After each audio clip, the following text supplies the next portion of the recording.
Welcome, everyone, and thank you for joining the first ever DOE Office of Indian Energy Virtual Program Review.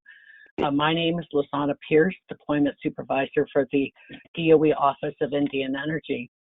To start, I want to introduce our newest member. Can you bring up the introduction slides, Monica? I want to introduce the newest member of our federal team, Dr. Tommy Jones, who will introduce Mr. Gritz, who has graciously agreed to give us the invocation. Tommy Jones from Jones, Oklahoma. Yes, Tommy Jones from Jones, Oklahoma. I'll say that again. Tommy is an enrolled citizen of the Cherokee Nation of Oklahoma, Macnac Village Council, and a native shareholder for Bristol Bay Native Corporation of Alaska.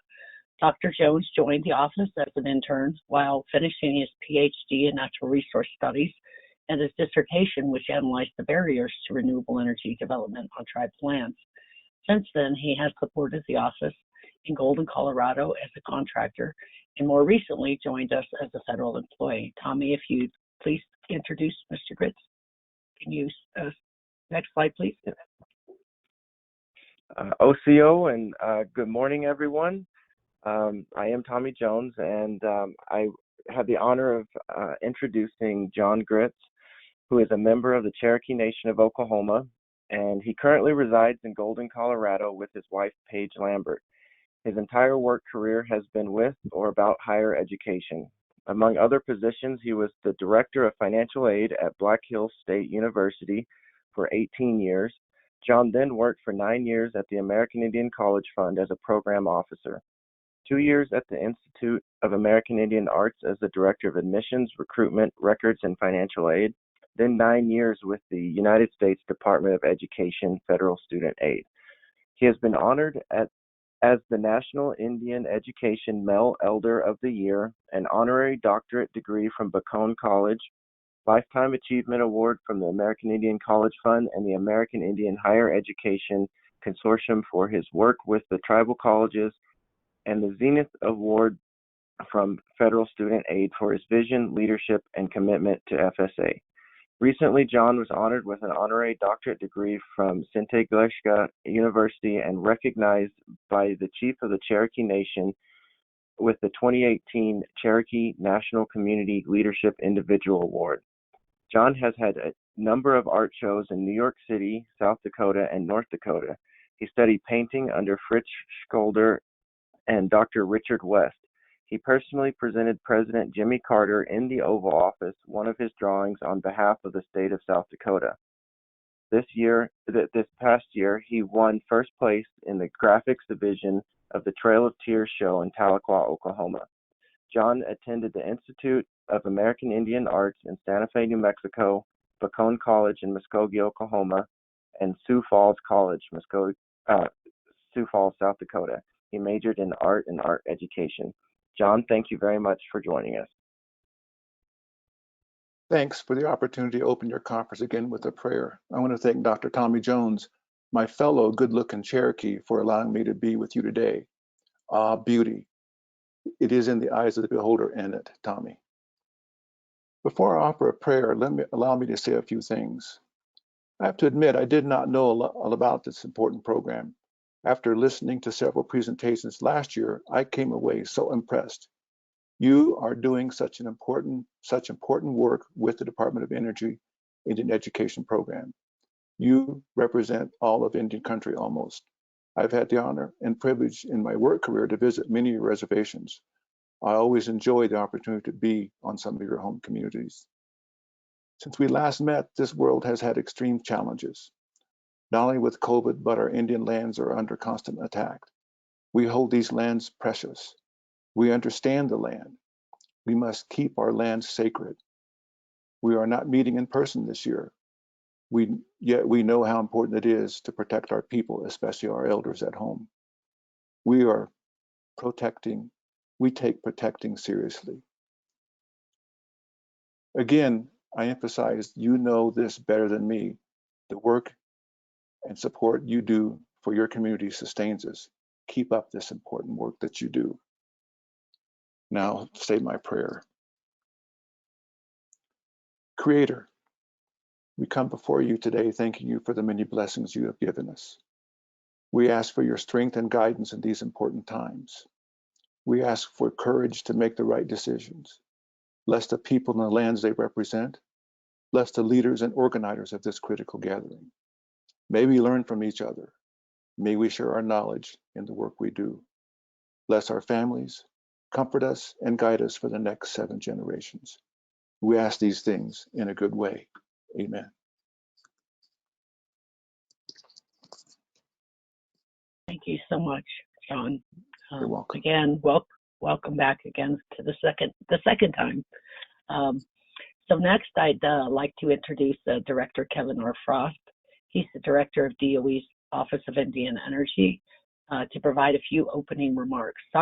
Director Frost is a citizen and former councilman of the Southern Ute Indian Tribe in Colorado and former Deputy Director of the office. He has also previously served as the delegate for the Indian Country Energy and Infrastructure Working Group, which is an advisory group of tribal leaders to the Office of Indian Energy. And he previously served as a board member of the National Tribal Energy Association. He holds a BS in Conservation Science from the College of Santa Fe and a JD from the University of Denver. As director, Mr. Frost is responsible for making sure the office complies with its statutory obligations in furtherance of its mission. Director Frost, the virtual floor is yours.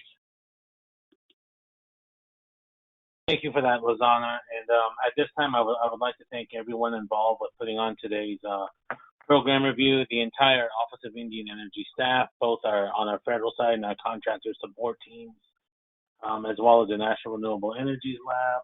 And I'd also like to thank Mr. John Gritz for his invocation today and those humbling words. Always remind us that even against the backdrop of a pandemic, Native peoples have always had the ability to endeavor and persevere. And looking at that type of resiliency, it brings us to where we're at today, as Lozana spoke about earlier, to our first ever virtual program review. I'd also like to offer my congratulations to Dr. Thomas Jones for finally joining the Indian Energy team as a federal employee. Dr. Jones has been providing a lot of contractor support for the office as well. So it's also good to have a tribal citizen here within the Office of Indian Energy. I'd also like to, at this point in time, acknowledge those that were able to take part in the Office of Indian Energy's first ever cost share reduction process. It was a formalized process this year. As always, thank you for getting those forms in. And as everyone's, or as was on the forms and indicated themselves, that it was a first in, first out opportunity. So I'm hoping that we'll be able to accommodate all requests. But as we kind of move on into the future, the one thing that we always have to be very, very cognizant of is that no matter what we want to do on tribal lands and within tribal communities, when it looks to that fullest expression of tribal sovereignty and self-determination, energy should be at the nexus of those two things. And by that, I mean when it comes to standing up housing for tribal citizens, when it comes to standing up tribal office buildings, maybe even some buildings that are associated with some of the tribes, other enterprises, whether or not they're Section 17 corporations or other entities on tribal land. Energy needs to power it all, as well as economic development. So looking at it from that perspective, we at the Office of Indian Energy take that perspective to heart and always ask some of those difficult questions, in particular to our constituency, when it comes to the idea of, if you want to begin expressing tribal sovereignty and self-determination again, it's difficult to do those things if you're depending on someone else for your electricity. So from the office's standpoint, where we begin to step in is begin, for those of you that are presenting today, you know the office well, but for some of those out there that are joining for the first time and dialing into what the office does, we work with tribal communities as a true partner when it comes to maximizing energy development on tribal land through financial assistance, which is an annual funding opportunity announcement, which is a competitive grant, to our technical assistance as well to help a deliverable and overcome any barriers to energy development, as well as doing our capacity building and outreach as well. And by doing webinars, and also to looking to roll out a nationwide STEM initiative from the Office of Indian Energy. There are a lot of good things that are in the future of this office, and also for this hardworking, dedicated team. And as we kind of go through these next 4 days and we look at everything that's happening, the most important takeaway that I've seen, and this is my 4th year, I've done this 3 times being leadership for the office and 1 time as a Southern Ute council member, but the one thing that I can say is that the connections that are made and the communication that happens during this annual program review is quite remarkable. And in some cases, it might actually be a better opportunity for a lot of our future applicants to begin understanding and realizing what some of their tribal energy and development goals are, not by asking our office first and foremost, but by asking other participants that have interacted with our office, some of those that you see today giving presentations. By creating this close-knit community that we have within energy development on tribal lands, the overall aim is that you'll begin answering each other's questions as you begin to build capacity and expertise. And as a tribe or an applicant that's looking to go ahead and do some tribal energy development in the future, this gives you access to a multitude of people that you can ask those direct questions and get some direct answers, learn some best practices, see what some of the common obstacles might be. So then that way, when you begin that journey down that energy development road, you'll have a lot of awareness of what you'll need to do on your end, what some of your responsibilities and charges are. So you will have a successful program. So you will interact successfully with the Office of Indian Energy. And as I look forward to hearing everyone's presentations today, the one thing that always gives me promise as I see tribes striving towards their energy development is that goal again of becoming semi-autonomous, or in some cases becoming autonomous like tribes were in the past. So as we kind of course through this week, let's take some of those things into consideration. Let's also think about how this energy development benefits tribal communities, how it benefits ancestors, how it benefits the elders, how it benefits tribal citizens that are on their own tribal lands to this day, working towards these goals every day of the week. So let's not forget those things that happen on a daily basis that make tribal energy development a success. Let's also learn from them and make sure that every chance that we get to put the best foot forward and to present the capacity that's being grown within Indian country. When we look at tribes and tribal communities, this office understands that they are the most local of local governments. But this office also understands that there are different tribes along this energy development spectrum. Some of those that are just beginning that journey, some of those that have been at the forefront for decades, wanting even more autonomy so they can utilize their resources as they see fit. So just take those things into account. Stay safe out there, even against this pandemic. But as always, keep energy development near the front of your mind in the future as you're looking to stand up a lot of these projects on tribal land. And with that, let's begin today's programming. And in the words of my Southern Ute people, I say thank you. Wich de Hoya. Thank you, Kevin.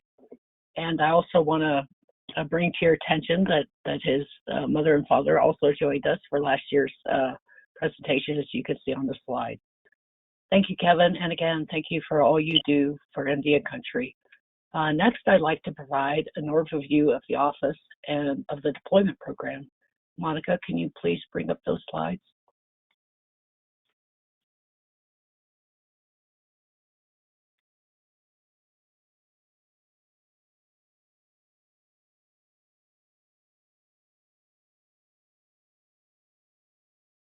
Thank you. So hello and welcome to the first ever virtual annual program review. I have my fingers crossed that we will get through this. The first slide, please. I want to start by first thanking John Gritz for his moving invocation and Director Frost for his introductory comments. Thank you again. By way of introduction, for those of you I have not met, my name is Lizana Pierce. I've been in the energy development arena for the last 25 plus years. Makes me feel old every time I say that. But I've had the pleasure and the privilege of working with Indian tribes and including many Alaska Native villages with their energy development for over 20 years. I'm a mechanical engineer by degree and have pursued an MBA. In my current position as deployment supervisor, I support the office by executing the deployment program, which is comprised of financial assistance, technical assistance, and education and outreach. Additionally, I manage the national funding opportunity announcements, act as a project officer for some of the resulting grants and agreements, some that you'll see this week, and I implement outreach through our website and email newsletters and oversee the support from our laboratory partners and contractors. And with that, I'd like to provide an overview of the office and our deployment program. Next slide, please. As many of you who may not be familiar with the Department of Energy, I wanted to provide just a brief introduction. So the mission of the department is to ensure America's security and prosperity by addressing its energy, environmental, and nuclear challenges through transformative science and technology solutions. DOE executes this mission under 4 focus areas: energy, science and innovation, nuclear safety and security, management and operational excellence. As advocated for by the tribes and incorporated in the Energy Policy Act of 2005, the Office of Indian Energy is one of about a dozen assistant secretarial level offices within the department. Next slide, please.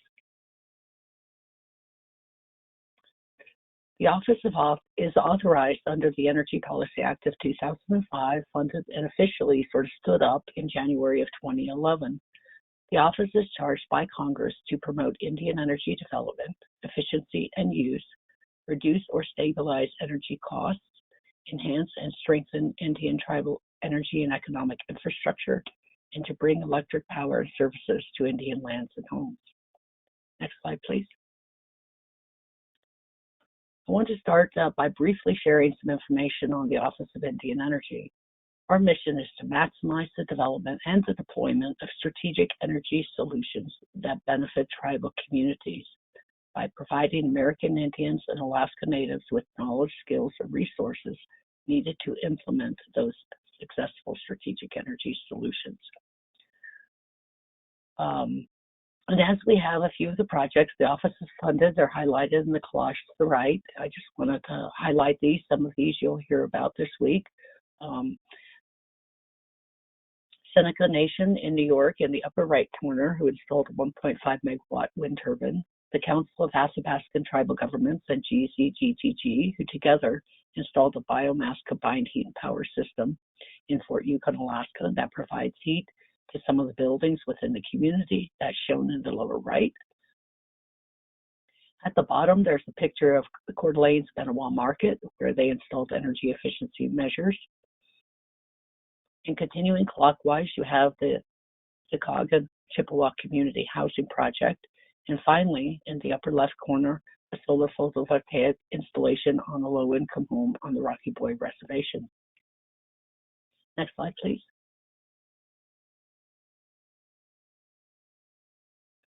So to stay up to date on energy issues affecting Indian Country, Icy Wind, or the Indian Country Energy and Infrastructure Working Group, was formed to inform and advise our office. The purpose of Icy Wind is to bring governmental and tribal leaders together to collaborate and gain insight into real-time tribal experiences, representing obstacles and opportunities in energy and related infrastructure development and capacity building in Indian Country. Delegates of the working group are selected by the Office of Indian Energy's director per the working group's charter, which requires that all members be elected officials of tribal governments or their designated employees with authority to act on their behalf of federally recognized tribes actively conducting eligible energy development activities. Icy Wind is comprised of a diverse group of Indian tribes and Alaska Native tribal leaders aiming to guide policy and program prioritization and long-term strategy related to energy and infrastructure development on tribal lands. You can find out more about Icy Wind on our website. Next slide, please.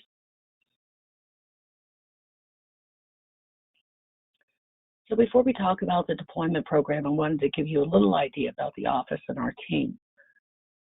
The Office of Indian Energy currently has 9 federal employees, more than twice as many as the 4 we had last November at the program review.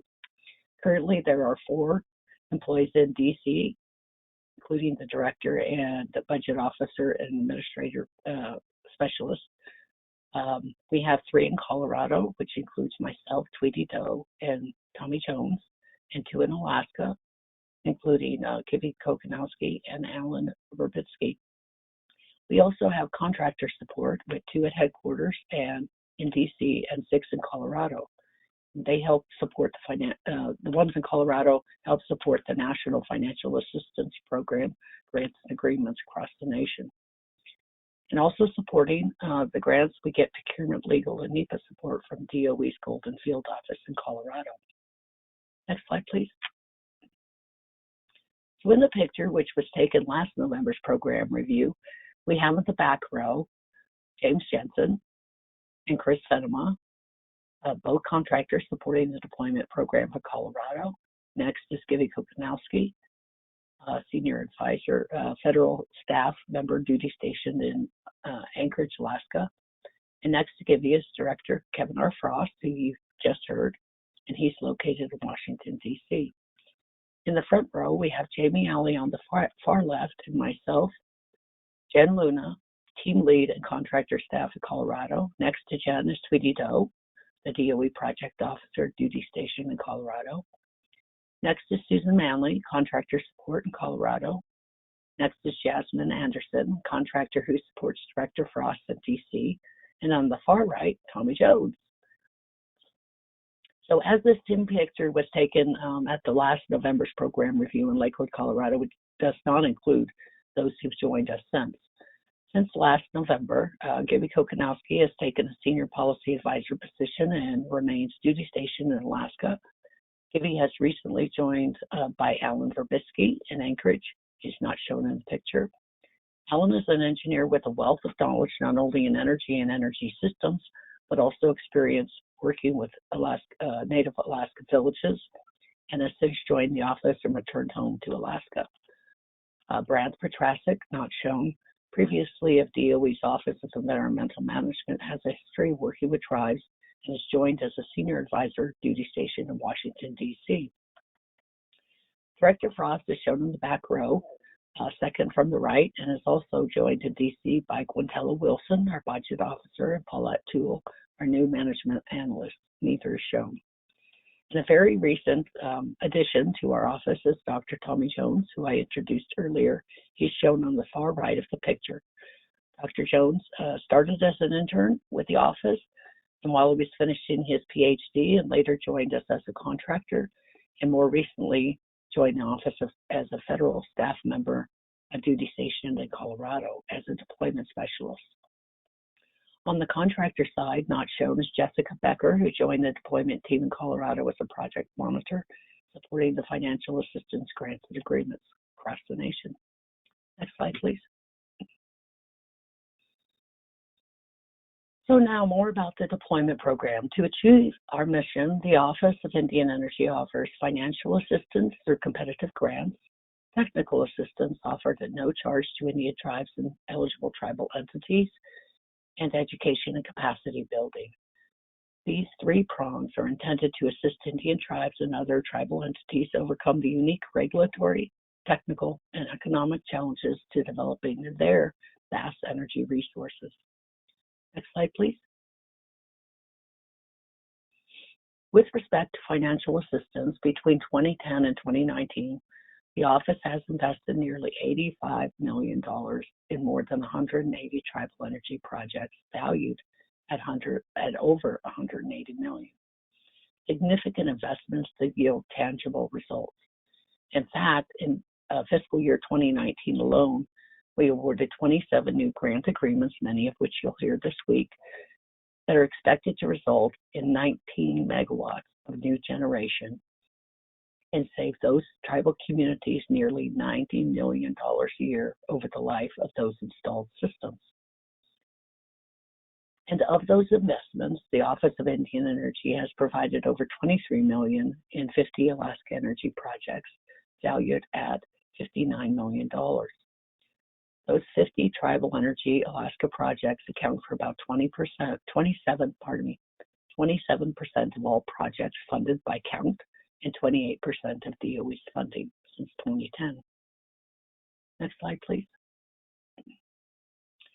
So to learn more about any of these projects, you can see our website. Obviously, the program review is much more informative, but the website does have a wealth of information, including a project database going all the way back to actually 1994, with all the projects funded through the Office of Indian Energy and the Precursor Tribal Program. It includes an interactive map and a summary of each and every project funded, and includes highlights and project successes through our blogs. Next slide, please. So this slide shows the distribution of project type and funding by year. Since 2010, the office's focus has been on installing energy technology and infrastructure hardware in communities to provide immediate positive benefits. As a result, 66% of all our funding has been invested in these deployment projects that install new generation, reduce energy consumption, or provide autonomous operations. You can also see the amount of funds provided to Indian country each year. It's averaged about $8.4 million per year. And I want you to remember that figure as you listen to the presentations this week, because I think it will surprise you about the long-term benefits and the many, many tribes those funds have helped. Next slide, please. This slide shows the investments by technology type. Although the office now offers financial assistance on a technology and fuel neutral basis, both conventional and renewable.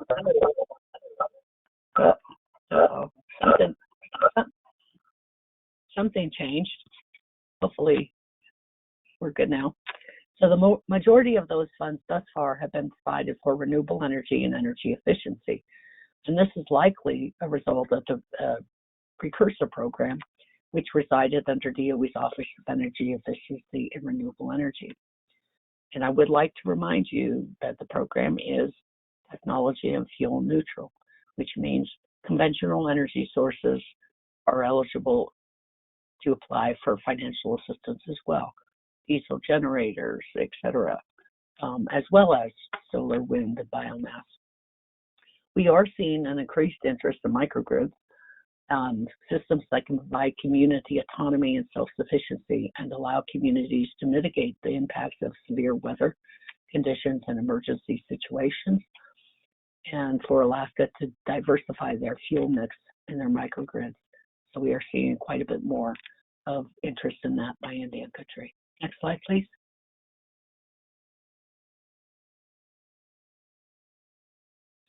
And anyone who knows me knows I like pictures. I think they tell a story much better than I. You'll hear directly from tribes all week telling their stories, but I would like to highlight a few of the tribal energy projects that we've had the privilege and honor to fund over the years. So starting at the top right and going clockwise, we have again, duplicative, the Seneca Nation's 1.5 megawatt wind turbine was installed in 2017. On the lower right, we have a solar voltaic system installed on a home on the Rosebud Reservation in 2016. Moving clockwise on the bottom, you see the Chinnik Wind Group, formed in 2005 and serves 4 tribal communities in Southwest Alaska who have used DOE's Office of Indian Energy funding to install thermal stoves in 2013, and they use that excess wind energy to provide heat to the homes in those 4 communities. On the lower left, you have a 1.3 megawatt solar photovoltaic system installed in 2017 by the Southern Ute Indian Tribe in Colorado. We also heard from Lacey December 2nd at our webinar, who provided an overview of that project. On the upper left, we have the Huslia Tribal Council in Alaska, who installed a community-scale biomass project to heat their community buildings in 2018. And in the top middle, the village of Anatuvik Pass, who implemented energy efficiency measures in 2013 to save energy. Next slide, please. So it's worth noting that our funding opportunities are competitive, and they are for deployment grants. That's projects that are intended to be shovel ready. So of the over 600 applications we've received since 2010, We funded 95% of those meritorious applications, and that's with the $8.4 million a year, remember, the average, and funded nearly 30% of all applications received, which I believe is a relatively high percentage, especially as funds become fewer and the need becomes greater. We've been fortunate to have funded many projects over the year. However, since 2010, we have received over 400 applications valued at over $455 million that we weren't able to fund. Next slide, please. Pardon me. So this slide shows the topic areas under our current open funding opportunity announcement. We recently extended that opportunity until February 11th, so there's still time if you're interested. Be aware that applications do require a tribal council resolution and a 50% cost share unless reduced. As Kevin spoke, we had an opportunity for tribes to request a cost share reduction that ended December 10th, and some of those applications may receive reduced cost share. If not, it's a 50% by statute cost share requirement. Note that this funding opportunity is for hardware installation, steel in the ground, if you will, and therefore the projects must be fully defined and ready to be installed. And if you're familiar with the past funding opportunity, you'll notice that topic area 1 is focused on facility scale energy generation and energy efficiency measures. Topic area 2 is directed towards community scale energy generation projects. You might have also noticed the addition of community energy storage under topic area 2. Topic area 3 is for integrated energy systems to power essential tribal buildings during emergency situations or for community resiliency. An integrated energy system in this case is basically a microgrid, which would consist of a generation system such as a solar system or a diesel generator, energy storage such as battery, and controls. And topic area 4 was a new addition, and it's focused on electrifying tribal buildings, either with a microgrid or extending the distribution lines to power unelectrified tribal buildings. And you can find more on this opportunity on our website. Next slide, please. There are also a number of resources available on our website, which include an energy development assistance tool, which provides grant, loan, and technical assistance programs available from more than 10 federal agencies. We also have a current funding opportunities page on our website, which includes ongoing opportunities from DOE and from any other federal agency. You may want to subscribe, if you're not already, to our email newsletter to receive email notifications of those funding opportunities, upcoming tribal energy related events, or other additional resources. Next slide, please. So as Kevin said, we do realize that tribes are at various stages of energy development, from just beginning to create a vision, for instance, for what they might want their energy future to be, to quantifying their energy resources, and on the other end of the spectrum, being ready for shovel-ready projects. To support those tribes who may not be ready for hardware projects, or to support tribes who have hardware projects but have barriers or obstacles, we offer technical assistance at no cost to you. This includes technical advice and assistance from energy experts. The goal of the technical assistance is to address a specific challenge or fulfill a need that is essential to a current project success.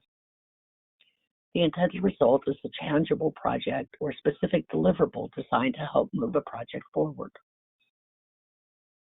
Technical assistance requests must be submitted by an authorized tribal representative. However, the request can be submitted online through our website by completing a few simple questions. Next slide, please. There's also a wealth of information, as I said, on our website at www.energy.gov/Indian Energy. It includes an energy resource library, an online curriculum. We also offer monthly webinars, which include information on energy development, as well as highlight tribal energy case studies. Next slide, please. So another resource is the Tribal Energy Atlas.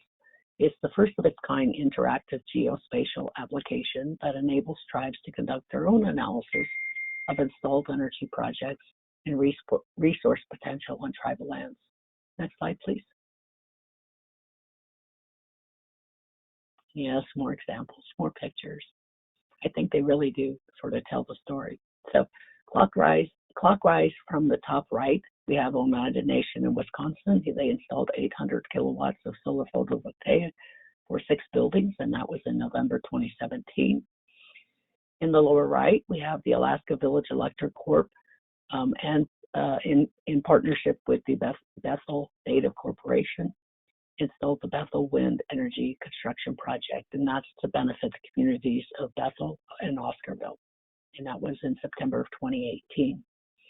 In the center at the bottom, again, we have Fort Yukon's combined heat and powerhouse, but here we have it compared to their old powerhouse, which is above. I think it's poignant, the differences between the old powerhouse and the new. So on the left top, we have the Alaska Native Tribal Health Consortium, who, in concert with the Village of Selawik, upgraded their sanitation facilities, again, above ground. Takes lots of energy to pump things above ground and 40 below weather, for instance, and is expected to reduce expenses by 32%. That was installed in 2016. In the middle of the top, we have the Nana Regional Corp, who you'll hear from this week, working with the villages, in this case of Buckland, Darien, and Kotzebue, to install solar, and that was in 2018. And they're still installing from the other ones. Next slide, please. So, in conclusion, I'd like to take the liberty of speaking for our entire team. We're here to assist you and to the best of our abilities and within the funding granted by Congress to help you achieve your energy efficiency. Next slide, please. So thank you for your time and attention, and this concludes my presentation.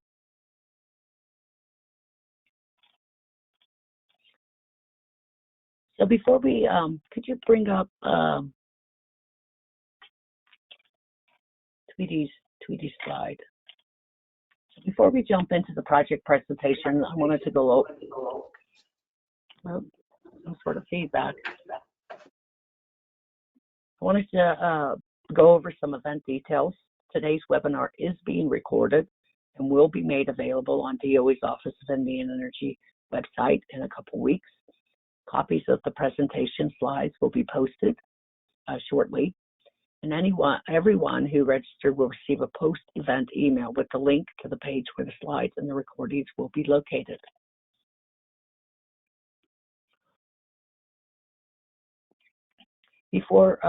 Because we are recording this webinar, all phones have been muted. We will answer your written questions at the end of the final presentation for each section. We have 3 sessions a day, except on Thursdays there's 2. So you can submit a question at any time by clicking on the question button located in the webinar control box on your screen and typing in a question, and we'll field those questions after the 3rd presentation today. And for the presenters, please ensure that you're muted when not presenting, and be aware that because we are on a tight timeline, we will be providing you a 5-minute verbal reminder 15 minutes into your presentation, so please plan your time accordingly. We will need to move on to the next presenter 20 minutes in. Again, we will be responding to questions received after the last presentation. And so next, I'd like to introduce Ms. Tweety Doe, another member of our team who's duty stationed in Golden, Colorado, supporting tribes across the nation. She's a project officer for many of the projects you'll hear about this week. As project officer, Ms. Doe, yes, DOE, Doe as in DOE, administers financial assistance awards to Indian tribes, Alaska Native villages, and tribal and intertribal organizations. Before joining the Office of Indian Energy, Tweety served for 8 years as DOE's Office of Energy Efficiency, Renewable Energy, EERE, if you will, as a project officer under the Energy Efficiency Conservation Block Program under the last Recovery Act, if for those of you who recall. And as a program management analyst with the Project Management Coordination Office.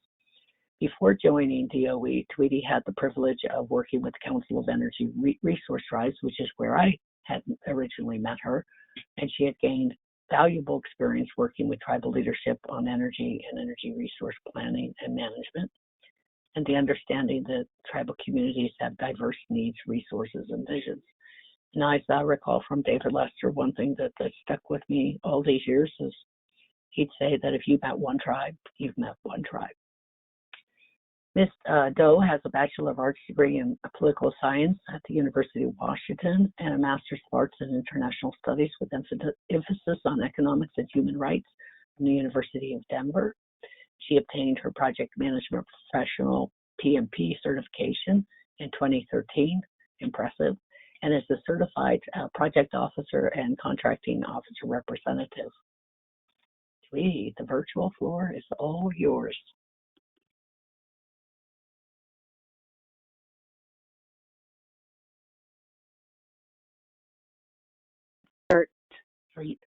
Are you on mute? Hi, can you hear me? Yes. Okay, thank you. Thank you, and hello, everyone.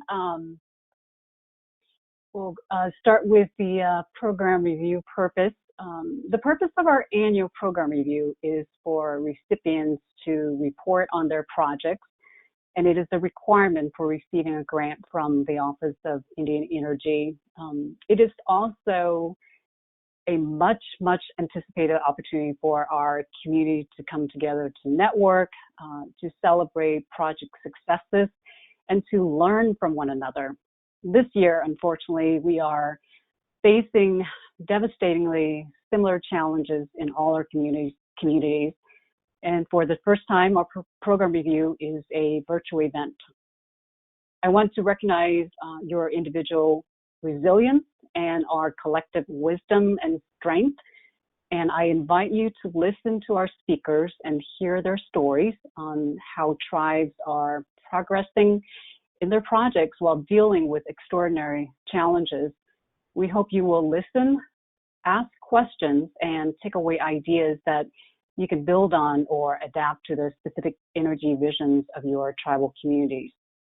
In this first session, we will hear from the Ute Mountain Ute Tribe, Spokane Indian Housing Authority, and Akwesasne Housing Authority.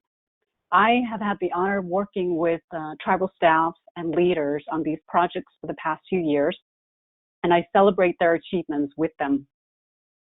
First up, we have Ute Mountain Ute Tribe. Bernadette Cuthair and Scott Clow will talk about their community scale 1 megawatt solar photovoltaic project.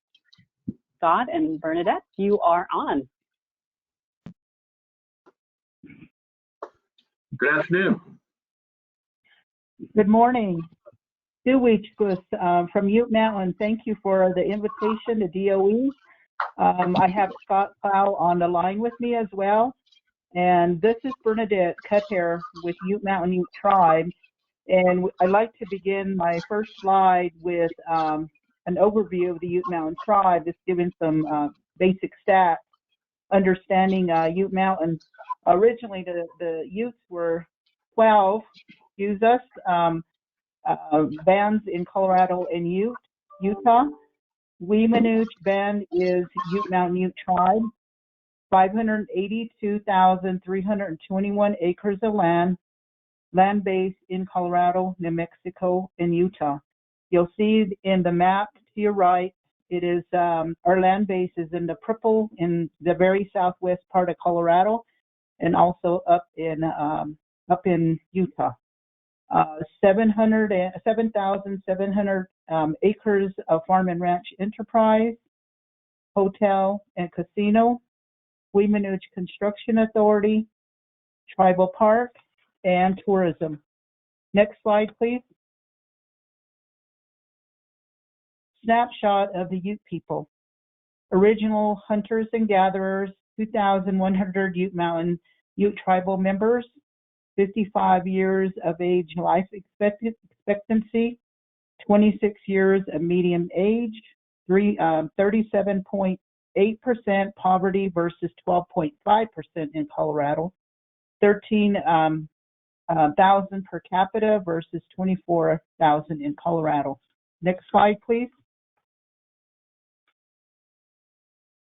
Here's the overview of our community solar project. High-level goals and outcomes. Actual phase 1 of 2014 feasibility study, deployment 1 megawatt array.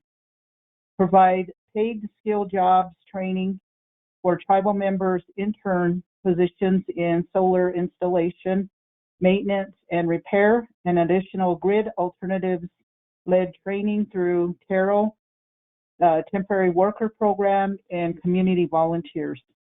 Offsite, both a substantial number of buildings and substantial percentage of tribal load, over 25%, with clean solar power, eliminating an estimated 1,515 tons of greenhouse gas emissions annually. Community solar bill credits to be negotiated with utilities estimate at 60% residential, 40% government buildings. Set Ute Mountain Ute Tribe on a path to go to energy independence. Save tribe an estimated 172,200 in energy expenses annually. Save an estimated $3 million over the life of the solar project. Transition tribal energy economy from exclusive fossil fuels to renewable energy revenue. These are just stepping stones we are looking at in the bigger picture in renewable energy. So you'll see to your right the funding sources that came to the table for the community solar project. We had DOE, Ute Mountain match at the 50% and leveraging dollars. So the total budget was 2.1 for this particular project. The complexities of interconnection behind the meter at large enterprise loads. Currently, no single load big enough to allow 1 megawatt connection. Coupling a number of loads behind 1 meter is currently strategic. Nooch 1 substation should suffice.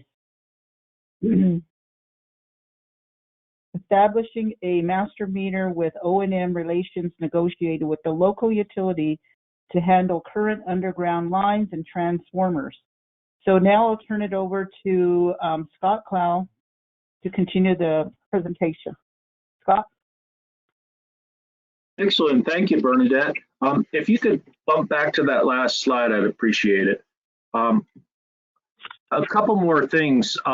There's a lot on this slide. I wanted to highlight especially the two pictures, the one with the chimney rock in the upper right. That's the cover of our community solar, community scale solar feasibility study. And the photo in the lower left is the outcome of that, which was really to find the best place to build something like this. And I want to emphasize this, that this study was funded by another Department of Energy grant. And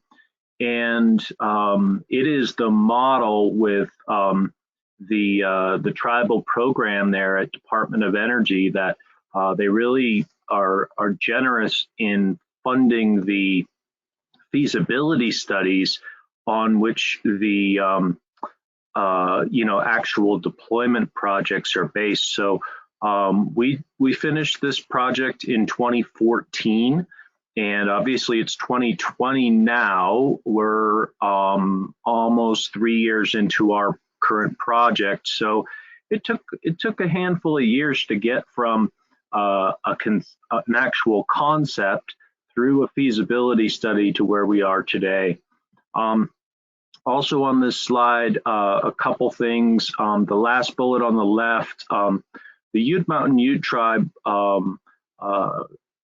got a lot of revenue for many years from the oil and gas industry, and that has changed for a few different reasons. But when Bernadette and I and our renewable energy team started talking about how to clean that energy revenue, looking towards the future, we kind of always had this goal of having a stepping stone.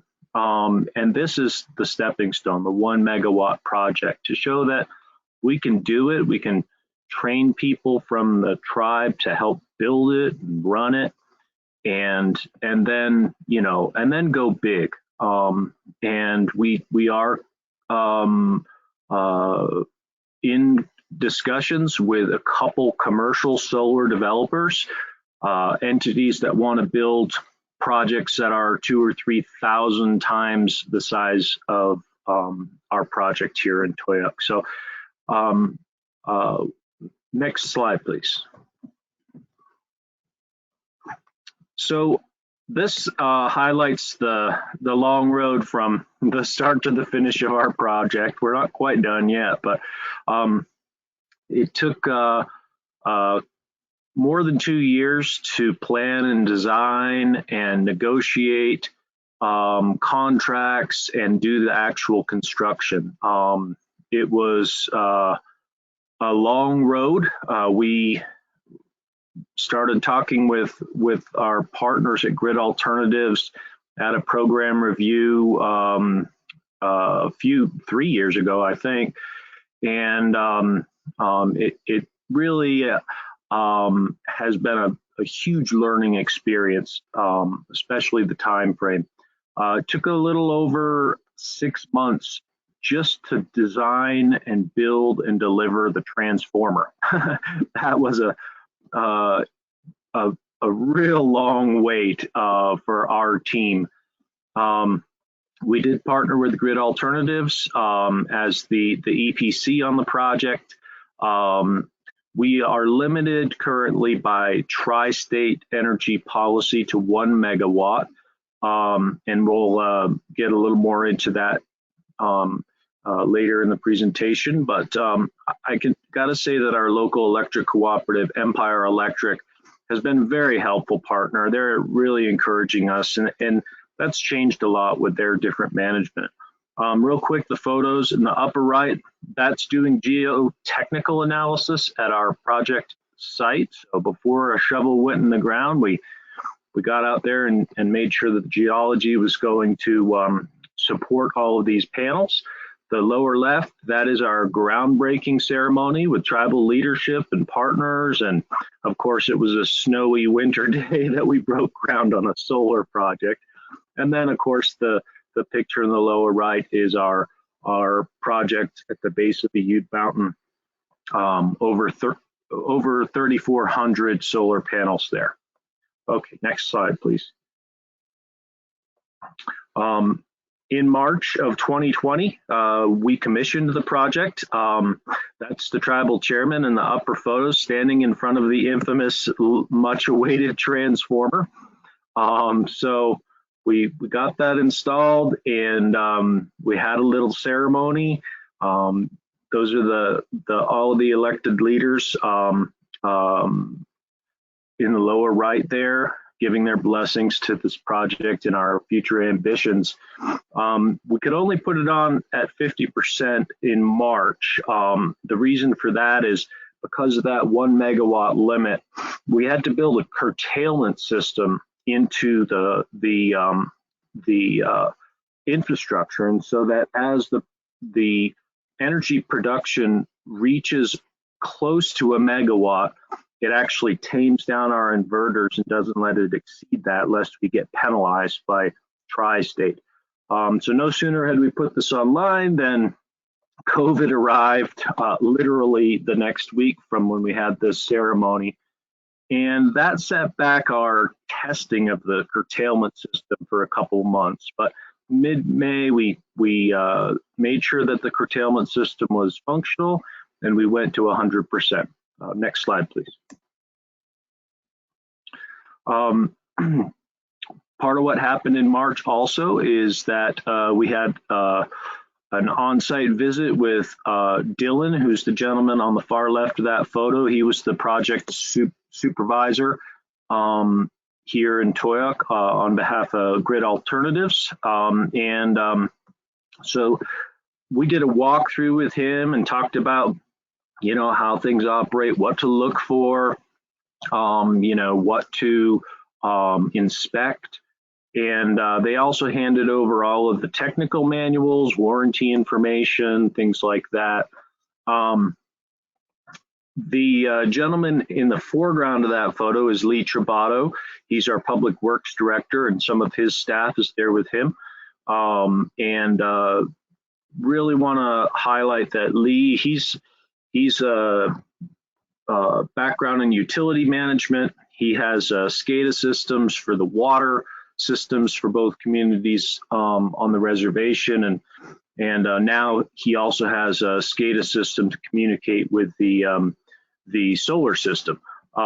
So he brings a lot to the table, and as you'll see in another slide here, we're trying to compensate the Public Works Department because of that. So next slide, please. So here we are. It's December of 2020. We've had our project online since March. That screenshot there on the upper part of the slide is the actual SCADA readout that Lee sees on his computer. Since March, we have generated up to December 1st, we have generated 1.43 gigawatt hours of electricity. And that is, we read the meter on the first of each month, even if it falls on a Saturday or Sunday. It's kind of a complicated billing process, but we actually send a bill to our casino resort enterprise because the circuit that we purchased to create that master meter at a megawatt includes a few of their facilities. And so we actually bill our casino for that. They pay the tribal government, and the tribal government pays our electric company. And then we identify each month which bills the electric company should credit. So on the right hand of the slide is a list of residential customers. We had 104 that signed up for bill credits in 2020. And we have just reopened that opportunity for people, and we're getting a lot of interest and a lot more people signing up. So 104 residential. And then on the left, the red, I know the font's really small, but don't worry about that. Those are government electric meters. And top of the list are Public Works building, and then actually everything you're seeing right there are part of Bernadette's Community Services Division. Everything from street lights to the water system to the cable system. It's a lot of electric meters that are just associated with Public Works here. And so we prioritized those to the top of the list, because they're actually Lee Trabato and Starmy Wall, who was part of our team. Pardon the interruption. You have 5 minutes remaining. Thank you. Thank you. Starmy Wall was part of our training program. He started working for Public Works right when we were doing our training with Grid Alternatives on the project construction. And so he is actually our O&M guy. He is helping read the meters and learning about the SCADA communication system, and then doing periodic inspections, troubleshooting, and he's learning a lot as he goes, and from what he learned from Grid Alternatives. But you know, people are usually the most expensive part of undertaking projects and running programs, and so we want to make sure that Public Works gets to offset some of their electric bills, or all of their electric bills if possible, in order to pay their people to be part of this project. So next slide, please. Finally, we had to extend our our grant timeline a bit, mainly because of the delays in the transformer last year. But we will be 1 year into our test phase per our grant requirements at the end of March 2021, and then we'll be doing some final reporting to close this all out properly. And then the next stop is White Mesa, Utah. We're negotiating a grant now for a project that will offset the electric bills at 7 government facilities over there. And so the 2 photos in the lower left, far left, that's Judy Lehigh, Judy Cat. She was part of our workforce development. So she took the training and she saw the construction from beginning to end, hands-on. And then here's some of the rest of the crew with rep from Grid Alternatives in the lower photo there. So we really wanted to build workforce development into this. Like I said, we've got some pretty major ambitions on commercial solar, and we'd really like to see people get some good jobs with that. But we'll also have a workforce development portion of the project in White Mesa, and hopefully even get some of the same people to help do those installations there too. So we really want to thank Department of Energy and Grid Alternatives and everyone, including Bernadette, who helped make this project come to fruition. And if there's any questions or anything like that, that's what we have. Thank you. Thank you on behalf of the Ute Mountain Tribe. Okay, and I think as we are queuing up the next presentation, I'd like to introduce Clyde Abramson, who will present on behalf of the Spokane Indian Housing Authority for the Children of the Sun Energy Infrastructure Initiative. Clyde, good to have you here. It's good to be here. Can you hear me? Yes. Can you hear me all right? All right, very good. All right. Well, thank you for the invitation once again. And our project was nicknamed COSY, Children of the Sun Solar Initiative.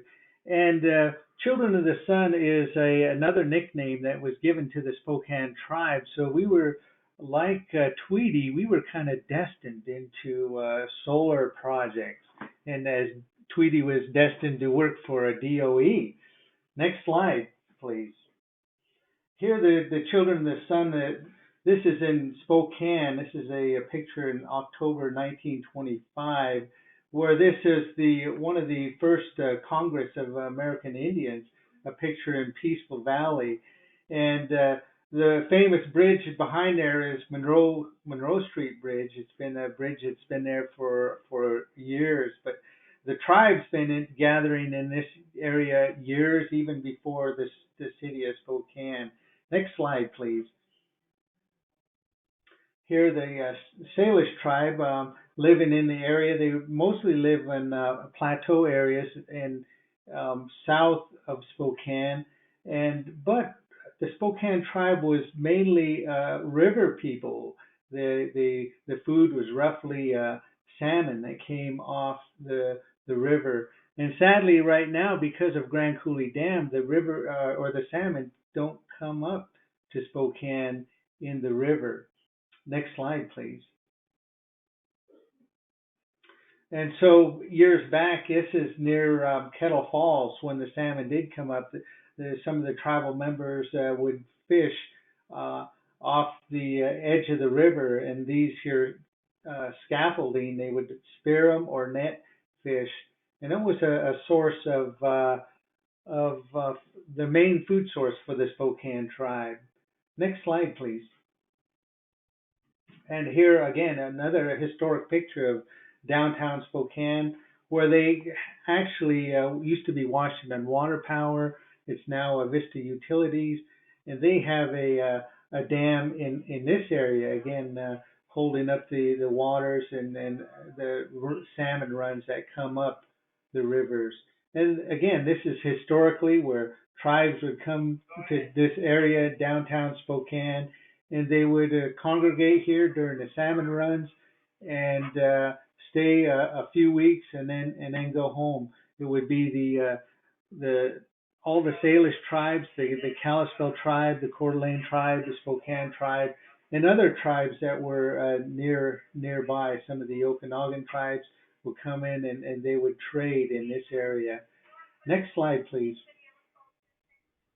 Here is some of the area in eastern Washington and the Idaho state line. This is some of their traditional lands. But now the Spokane tribe is in the small area you see in white where Wellpinit is. It's about 50 miles northwest of Spokane, and this is the heart of the reservation. And right now there's about 3,000 tribal members. Next slide, please. Oh, there you go. Thank you. So our project is actually basically born from fire. We've had several fires on the Spokane Indian Reservation. This one here in this picture was the Cayuse Mountain Fire. It devastated a big part of the Spokane Reservation. It was actually went all the way around my place, and fortunately, right close to our home is where the fire had stopped. It was due to winds, high winds, and dry land conditions. And so the year before this fire, we had another one called the Carpenter Road Fire, and that fire was even more devastating than this one. That one took out about 25,000 acres on the north end of the reservation. Took out a lot of timberland. This land here was open. And it took out a lot of timber, but a lot of it was open spaces and sagebrush. Next slide, please. So we know, all of us know that over the years that fire does a lot of damage. We hear about the fires in California and a lot in Oregon and in Washington. Next slide, please. And so after the fire, we have a lot of barren landscape. And again, fortunately, this area didn't have a lot of trees, but it did a lot of damage to the area. It caused the tribe to shut down for a week, and the housing authority, we were shut down for 3 days, so we couldn't help a lot of individuals. This Cayuse Mountain Fire took out 18,000 acres, and so it impacted one of the main sources of the tribe's income, which is timber sales. But it also, homes were lost here due to the fire. And some people rebuilt, but some people actually also moved away. Next slide, please. And so our COSY project, Children of the Sun Solar Initiative, we put in an application, and so to install solar panels on some of our high energy use buildings, the tribal admin building, the public safety building, and also our fish hatchery was a recipient of the solar. So was our housing authority office, the senior center, and the longhouse were also some of the community buildings that benefited from this particular project. But also we put solar panels up on all of our senior units where our seniors live. And so it reduced their energy costs for these low-income families. Next slide, please. So our vision for the COZY project is to reduce tribal energy costs and becoming more focused on energy and self-reliance, self-sufficiency.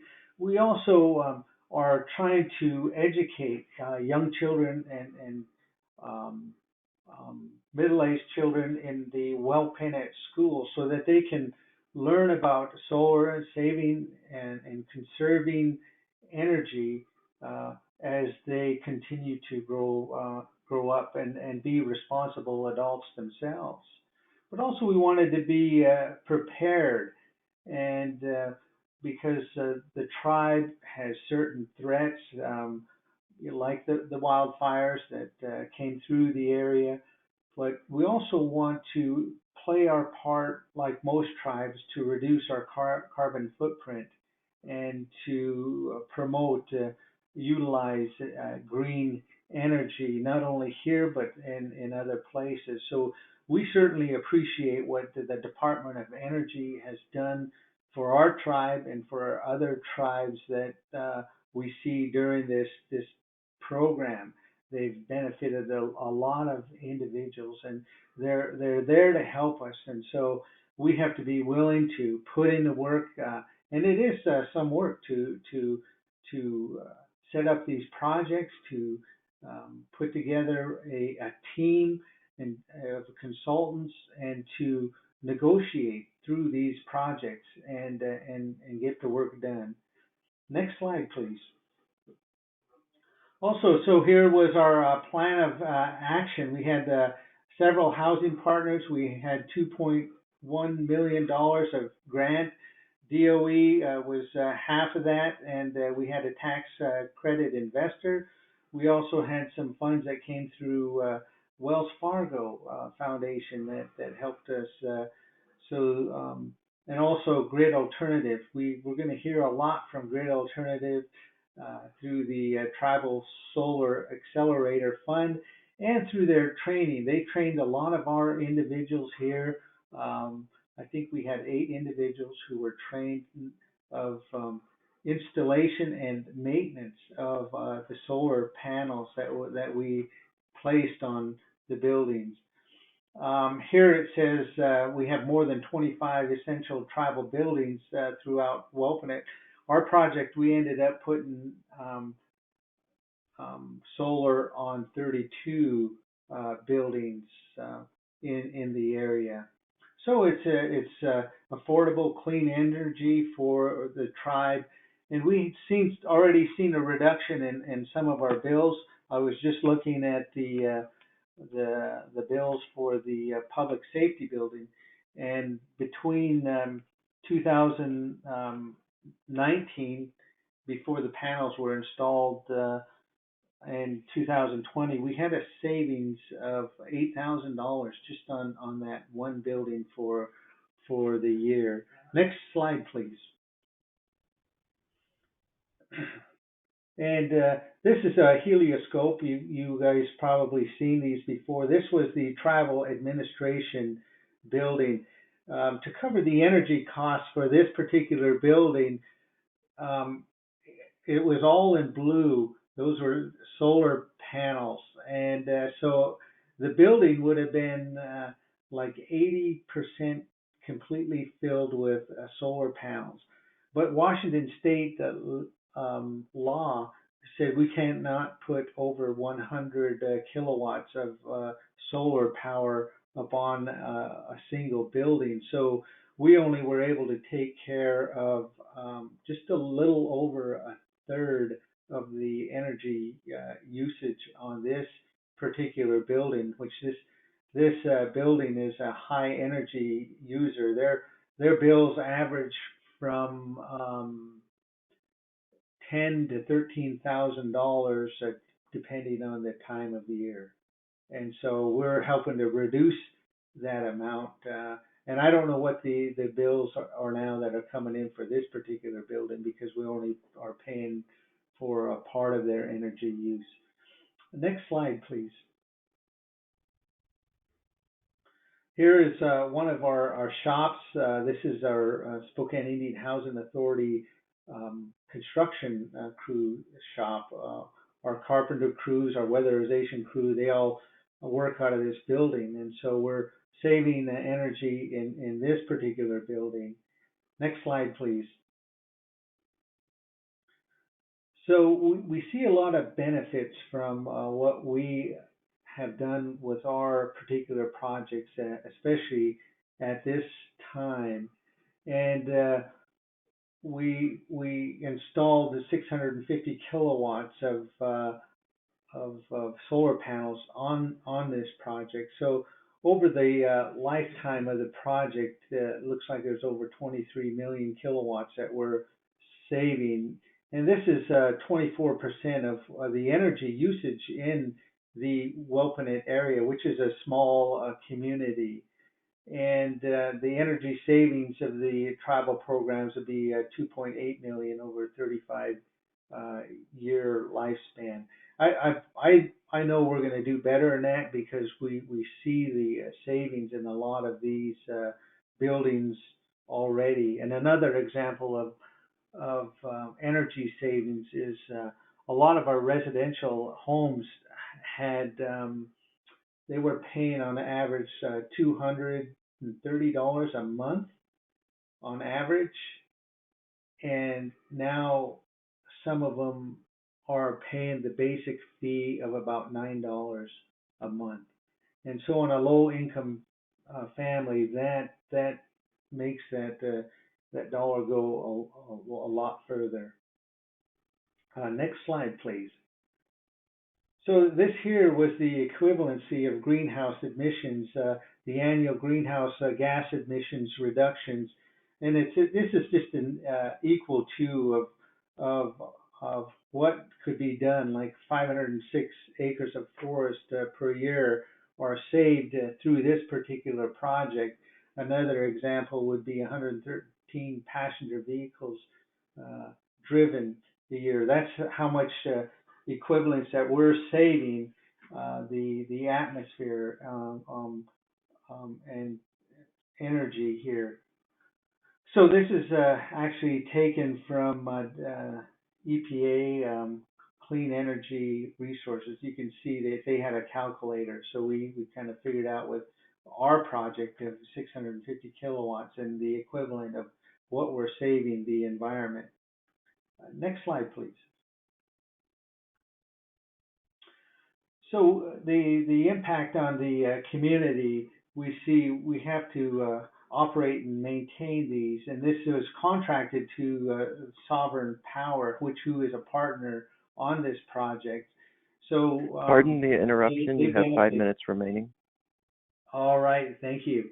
And so we've trained some tribal members, more like 8, and then full-time positions. We have 2 here, and the tribe has 2, because a lot of these panels were for the main tribal administration, but the housing authority being a separate entity, we also have 2 individuals who are here full time. And we're lowering the energy bills for the tribe, and we have our effect on the impact of carbon footprint on this planet. So next slide. So this is part of the training project. We see right in the middle Stephen Soodle. He's one of the lead guys here that's taken part of this training here from Grid Alternatives. Next slide, please. And so next slide. Our partners, just to briefly, is the Spokane Tribe of Indians. And so we mentioned them several times. So the tribe was partners on this particular project. Next slide. Also, Department of Energy, a huge partner and easy to work with, and really help us to get through this project. Whenever we may come across a problem, we give them a call, Tweety or Susan or Amy or Lozana. We give them a call and they help us and work through this particular project. They're there to support us. Next slide. Shout out to Sunvest Solar. They were our solar investor, our tax credit investor. So they were a huge partner on this particular project. Next slide.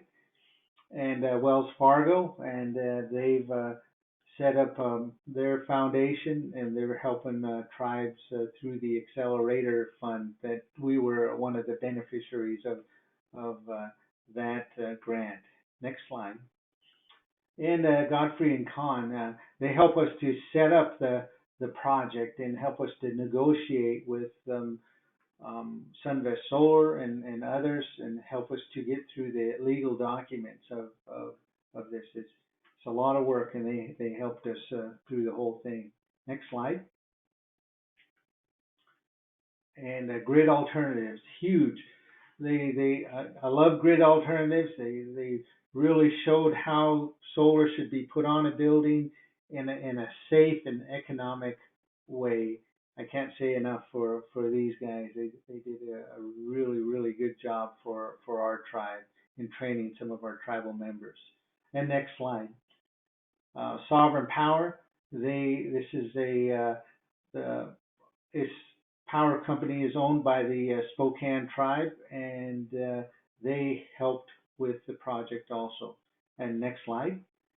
And the Spokane Indian Housing Authority, that's who I work with. All the employees here are a great staff to work with. Once they come into the Spokane Indian Housing Authority, they stay here. We have people here that's been here for over 35 years, and actually a really good place to work. And we've developed other programs, a weatherization program. We started a 3-bench construction, and we're working on other projects at the Housing Authority here in the near future. Next slide. And this was published in the Spokane newspaper, the Spokesman's Review, and they highlighted the Children of the Sun solar, and they quoted Mr. Haran, who was our executive director at the time. And certainly it was a good article, a good reference. Next slide. And there's some references, and I believe that is it. So I want to thank everyone for their time. I want to thank the Department of Energy for setting up this webinar and working with us. And hopefully you'll have some questions for me at the end here today. All right, thanks everyone.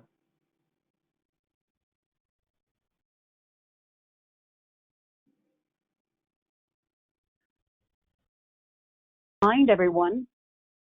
Hi, before we have the next presentation come on, I'd like to invite everyone to look at the chat function and type in your questions for our presenters. Okay, next we have Liz. Liz Jacobs will tell the story of the Akwesasne Housing Authority's Community Scale Go Solar Initiative, as well as their Net Zero Initiative. Liz, you're up. Thank you for being here. You're welcome. Can you hear me well? Yes, I can hear you. Thank you very much. Well, my name is Elizabeth Jacobs. I'm the executive director for the Akwesasne Housing Authority, and I have Michelle Simon with me. He's the development department director for the Housing Authority, and he is our in-house solar expert. So he'll be chiming in to give more information or correct anything that I might be by misinforming you. So next slide, please. So the St. Regis Tribe is located at the intersection of the Quebec, Ontario in Canada, and New York State. We're a unique geographical location. So we have a very unique situation when it comes to our reservation. Some of us live in Ontario, Canada. Some of us in Quebec and New York. Next slide, please. The St. Regis Tribe is the legal designation for our reservation. We call ourselves the Akwesasne people, the land where the partridge drums. We are part of the Haudenosaunee Confederation, which is the Iroquois Confederation. Everybody was more familiar with that terminology. And we are part of the Seneca, Oneida, Cayuga, Tuscarora, and the Mohawks. And our reservation covers 19 square miles on the American side only, along the St. Lawrence River. 12.9% of our tribal members are below the poverty line, and 7% of those are over the age of 65. Our current unemployment rate is 9.6, but it was as high as 14 in April during COVID. So, and our surrounding area is a little bit less, it's 5.4, and these are current. Next slide, please. The St. Louis Tribe created the AHA back in 1984. We needed to provide safe, affordable housing for our community members. We were designated as a tribally designated housing entity, so we are still under the authority of the tribe, even though we are different. We are separate from the tribe. We still have an acute housing shortage on a reservation. I'm sure that's typical across the board for most reservations in the U.S. We work hard alleviating this. We, over the past years, working up to our solar activities, we've been working on economic development, rental units, and low-income elderly housing rental units. We have as our tenure as a housing authority, we've completed over 405 homes for low-income members. Next slide. Our mission at the Housing Authority is to provide a comprehensive housing program, and part of that programming is economic development. And I'll talk a little bit more about it later, but we wanted to alleviate the financial burden on our tribal members. Next slide.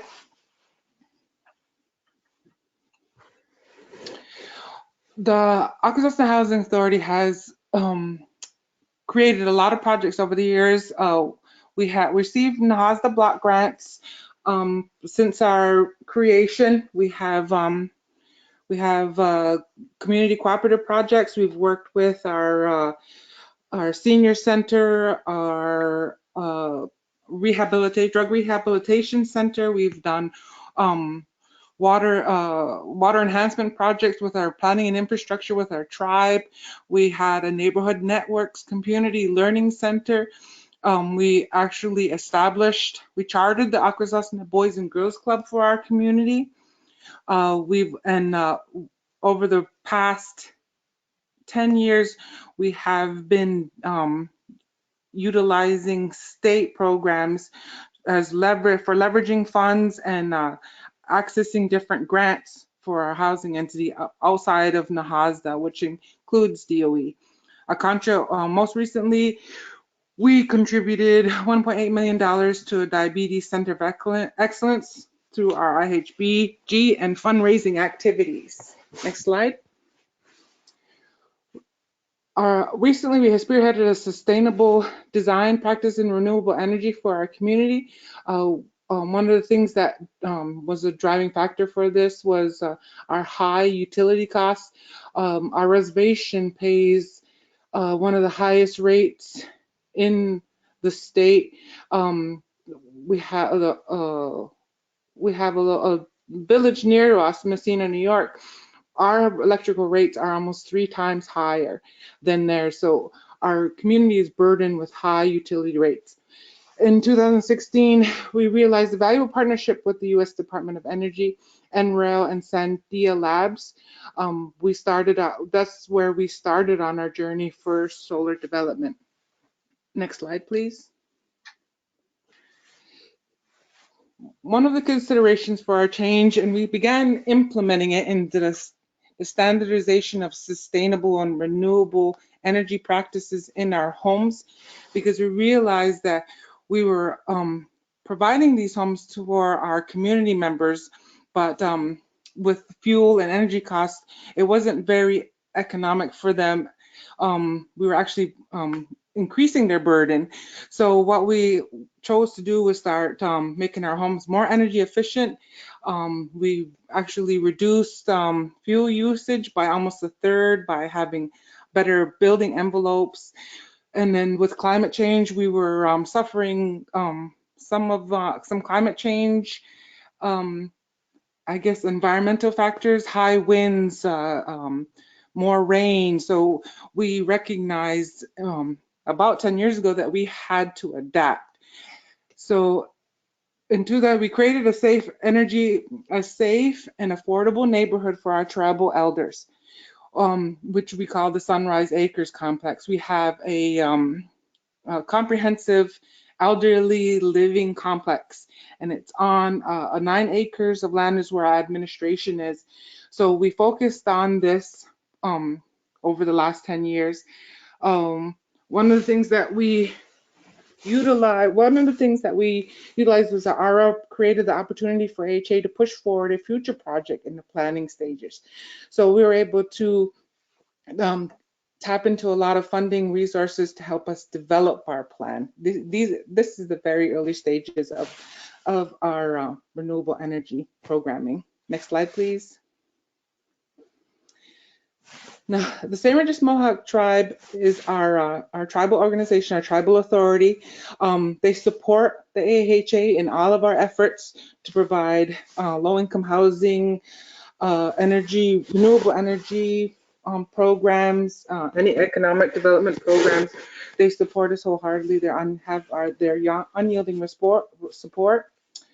One of the initiatives that we are just starting is our tribal energy. We were hoping to create a tribal energy office, but again, COVID seemed to stall all of our strategic planning.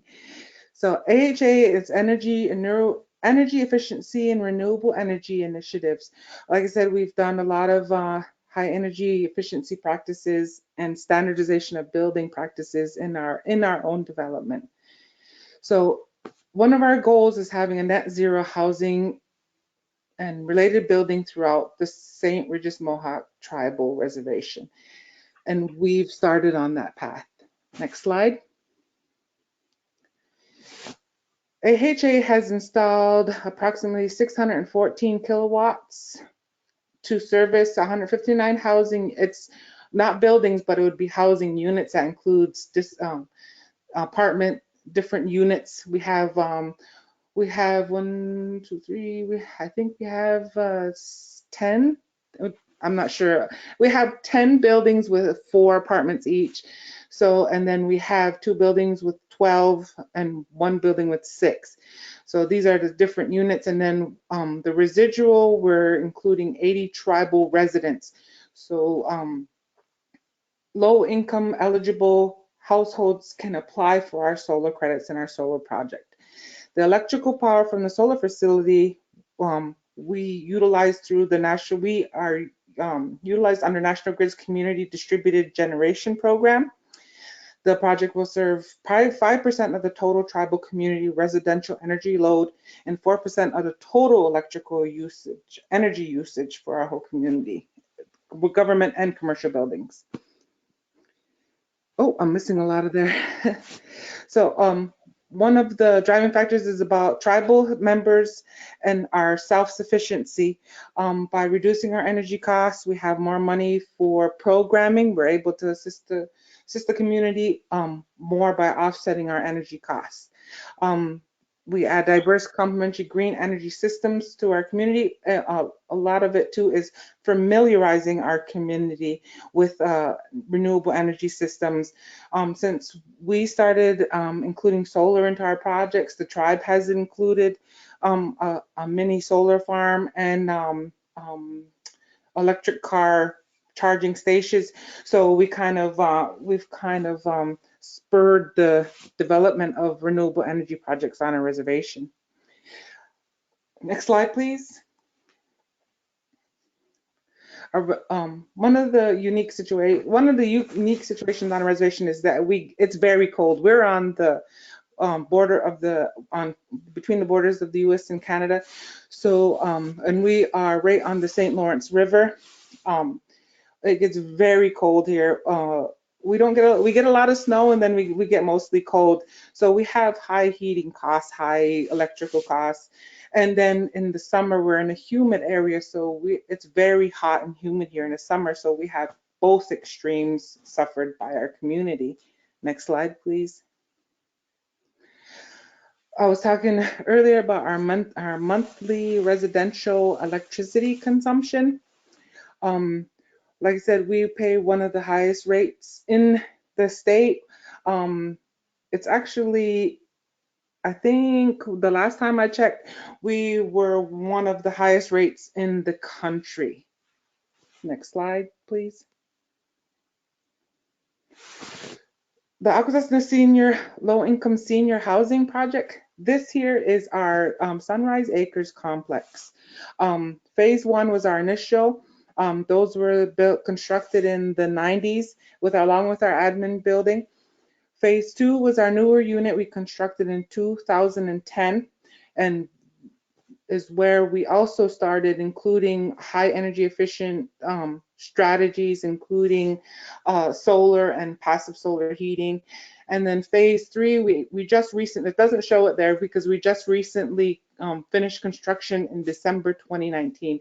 And those units are high energy efficiency units. We worked with New York State Energy Research Development Agency, received numerous incentives to construct these units to keep our utilities costs low. They're high energy efficient, high energy HVAC systems, high energy building envelope systems. So they're even the materials we use, sustainable materials, wood sidings, to keep our maintenance costs down also. Next slide, please. The Sunrise Acres 2 complex is the phase 2 we completed in 2010. It was funded by the Native American Housing Block Grant Program. It's a 20-bedroom unit, training center, an on-site management office. Is a rental. It's a rental economic development rental unit. There's several sustainable design strategies in the whole community. Next slide.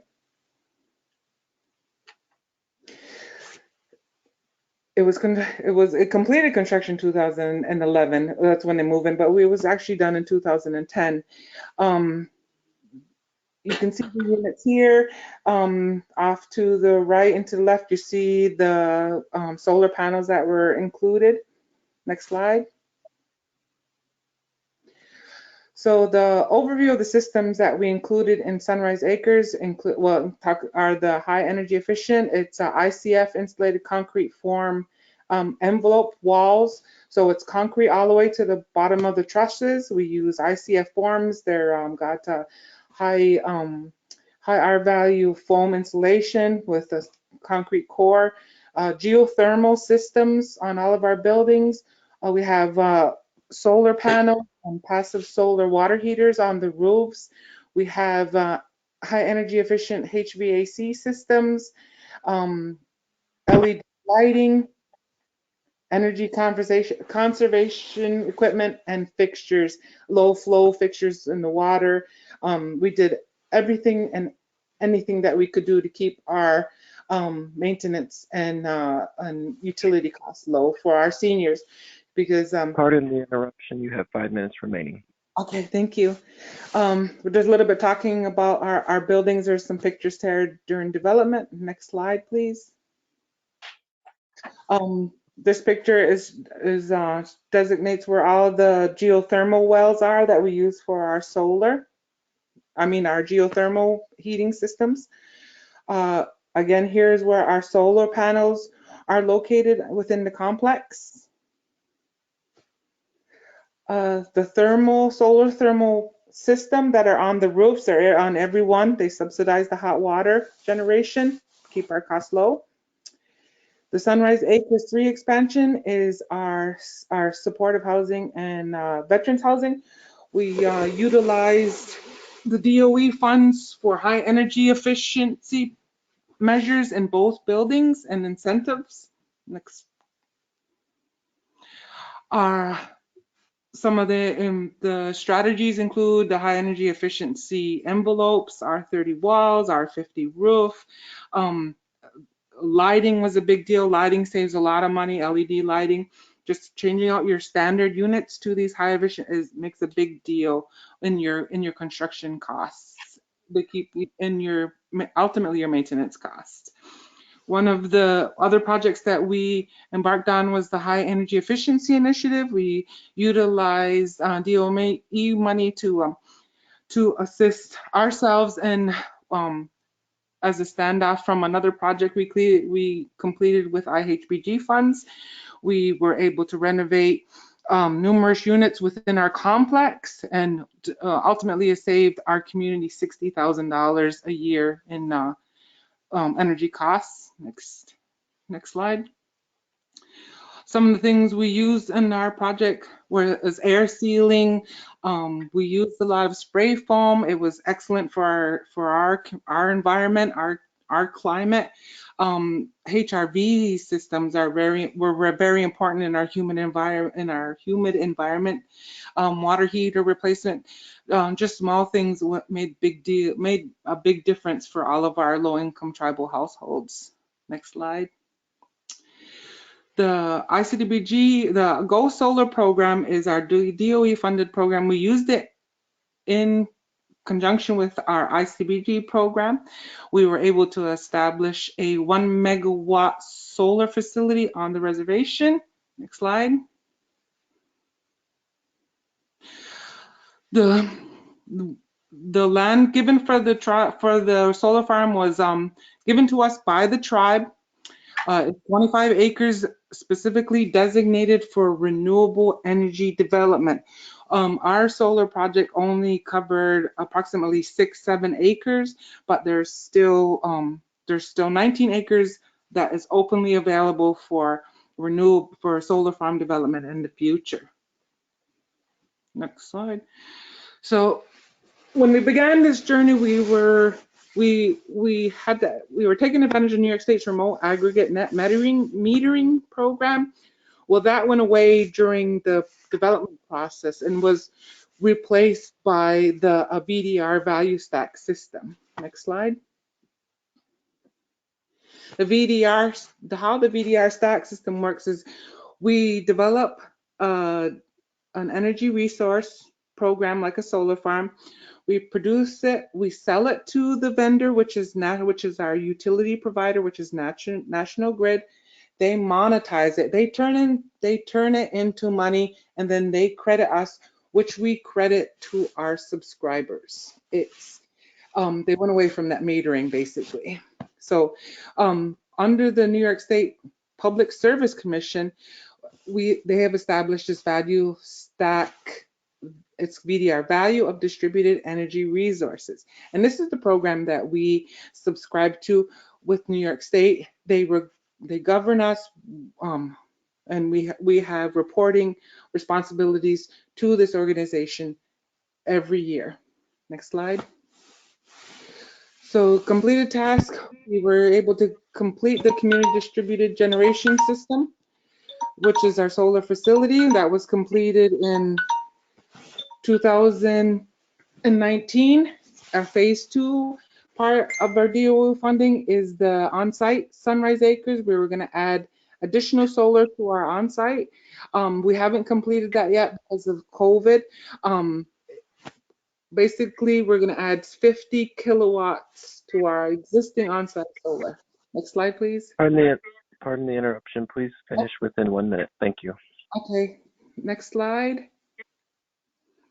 Our plans for 21 is to complete our on-site solar, and then we'll have 1 year monitoring with our 1 megawatt solar facility, which was commissioned in January. So next slide. And Nyankoa, Danaskana, thank you very much, and peace to you all. If you want to go back and read the details in our PowerPoint, there's a lot of good information. I will run through it quickly. 20 minutes isn't long enough to talk about everything that we've accomplished. Thank you. Thank you very much, Elizabeth. You do have a lot to say on your project. I want to thank Elizabeth. I want to thank you also, Bernadette and Scott and Clyde, for your time and willingness to share your stories with us. Next, I will pass the floor to James Jensen. James is a contractor to the office, and besides being a project monitor on some of your projects, he has also been instrumental in bringing you our monthly webinars for many years. James will moderate the questions. James, the virtual floor is back to you. Thank you, Tweety. All right, so we do have some questions. We have, I think, about 12 minutes or so to get through them. If you have additional questions that you haven't yet submitted, we probably will have time for them, so feel free to type some in now, but I'll get started on the questions. For Scott and Bernadette, can you talk a little bit more about your challenges with the residential subscription program, any challenges you had, and how you overcame them?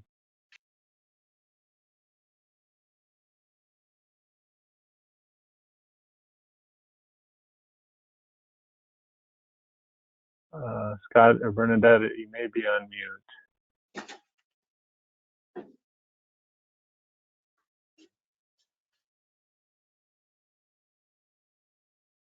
All right, not hearing you, so you can chime in later if you get your audio back. But let's move on for now.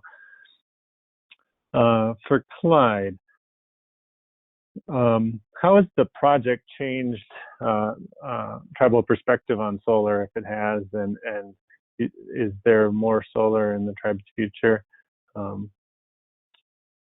And then a follow-on question about the co-op that I'll ask next.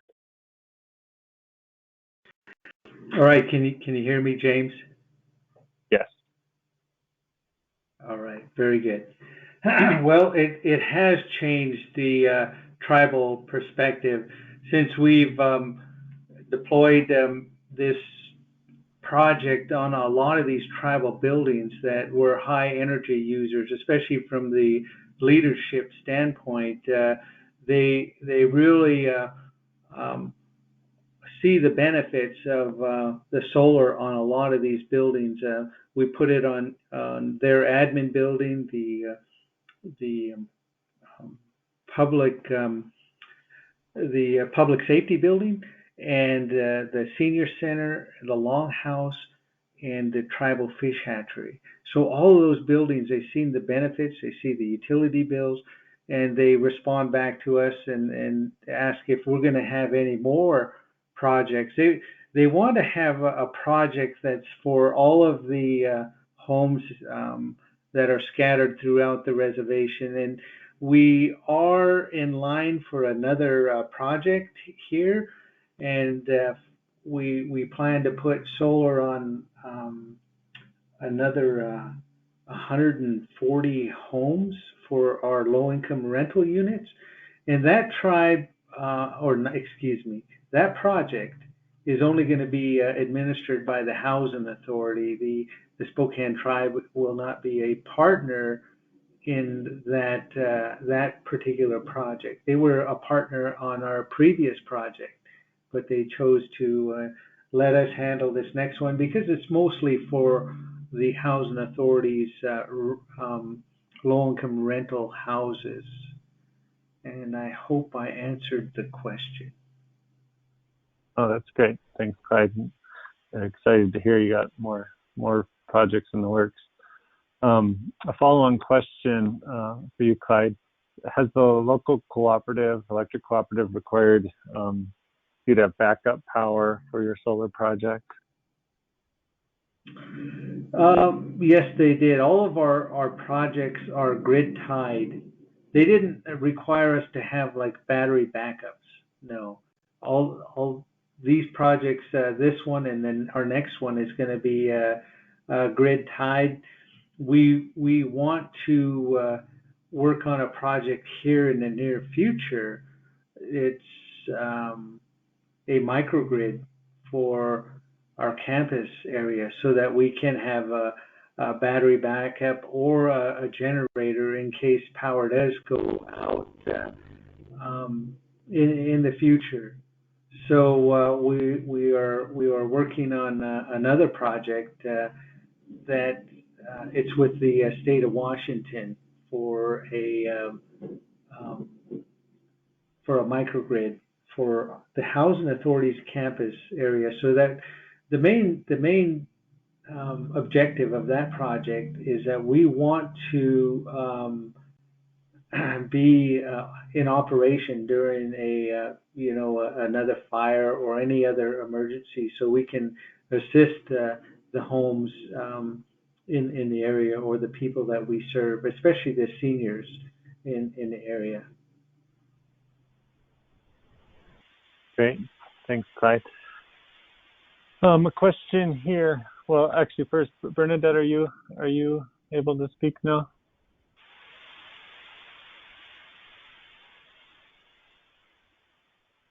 No. Okay. It's okay. We'll move on. Akwesasne Housing Administration. I got a question for you, Elizabeth. Is there any other types of renewable energy or any source of energy, renewable or conventional, that you guys are considering on future projects, or in the near term, are you going to continue working with your energy efficiency and solar efforts? Yes, we are. We have definitely seen a benefit from it. It saved our community a lot of money, and it hasn't been demonstrated more than during COVID how much this program has benefited our community in energy savings and cost savings. So yes, we're embarking on it's called Anuntagu Community Development, where we applied for some grant funds to develop a comprehensive, culturally relevant community development with rental and single family housing. And in that project, we plan to instill all of our learned energy efficiency and sustainable practices. Great. Thanks, Elizabeth. We got one more question here, general one for any of the panelists. It's focused on things outside of just energy, and so like water and wastewater recycling issues, or food waste recycling. Do you have any programs in your community that are focusing on those types of activities?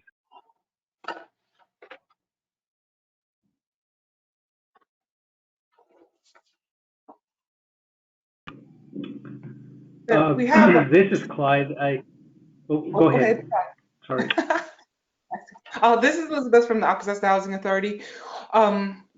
We are located close to Clarkson University in Potsdam, New York. It's a renowned university, and one of the things they embarked on was a biodigester for their cafeteria.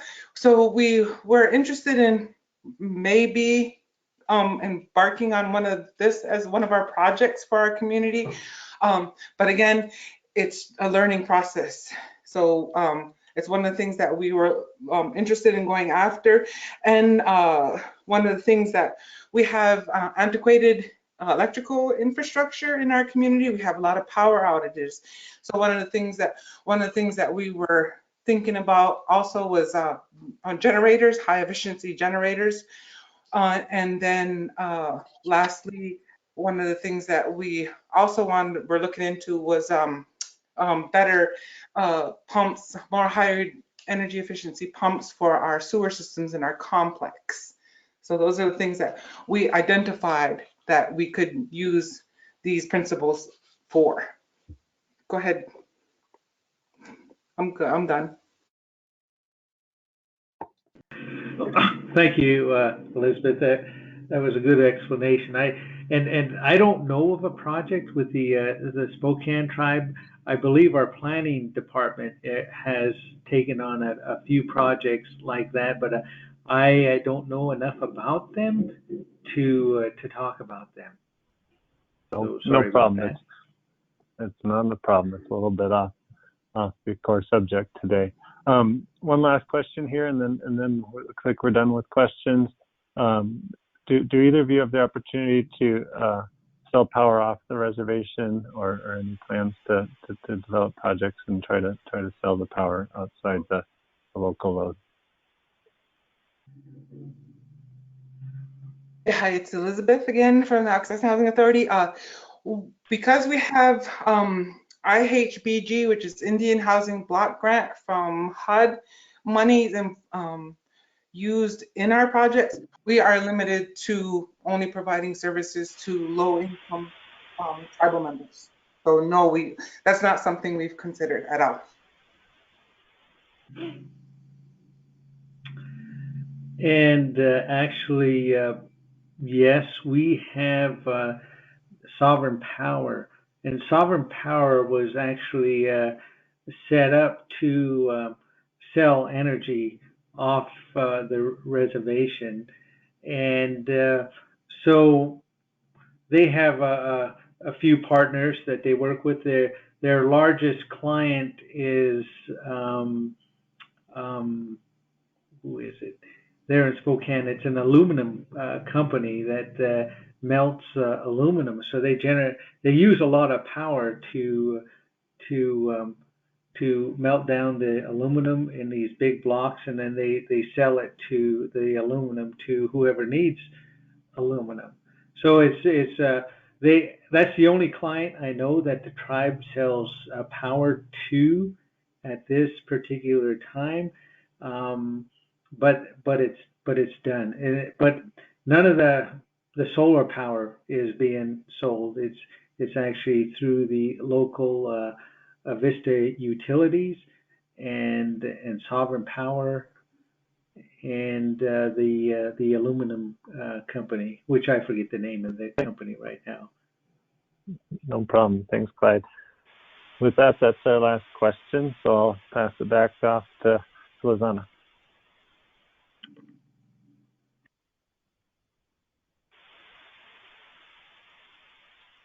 Thank you, James, and thank you to all the presenters.